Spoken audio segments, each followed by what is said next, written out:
Nancy ஒரு கனிவான பெண்ணா. நான்சிக்கு தன்னோட நண்பர்களுக்கு உதவி செய்யறது ரொம்பவும் பிடிக்குமா. அவளோட நண்பர்கள் வகுப்பறையை ஒழுங்கு செய்யறதும் திட்டங்களுக்கு உதவி செய்யறதுன்னு கூடுதல் வேலைகளை அடிக்கடி நான்சி கிட்ட கேட்டுட்டு இருந்தாங்களாம்.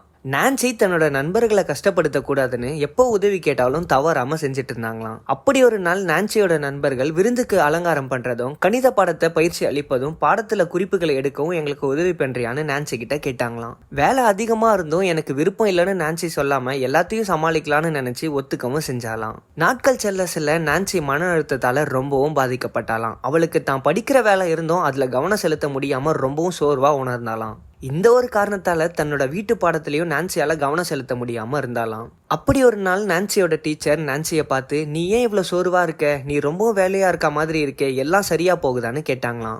நான்சி பெருமூச்சு விட்டு தான் செஞ்சிட்டு இருக்க வேலையெல்லாம் டீச்சருக்கு விளக்கமா சொன்னாலாம். இதுக்கு டீச்சர் ரொம்பவும் மெதுவா, நான்சி நீ உதவி செய்யறது ரொம்பவும் நல்லது, ஆனா உன்னோட வேலையை நீ கவனிக்கிறது அதை விட ரொம்ப முக்கியம்னு சொல்லிட்டு உனக்கு வேலை நிறைய வந்தா வேண்டான்னு சொல்றதுதான் ரொம்பவும் நல்லதுன்னு சொன்னாங்களாம். ஆசிரியர் சொன்னதை சிந்திச்சு பார்த்த நான்சி தன்னோட நண்பர்கள் கிட்ட இதை பத்தி பேசணும்னு முடிவு செஞ்சு தன்னோட சொந்த வேலையில கவனம் செலுத்தி ஆகணும்னு முடிவு பண்ணாலாம்.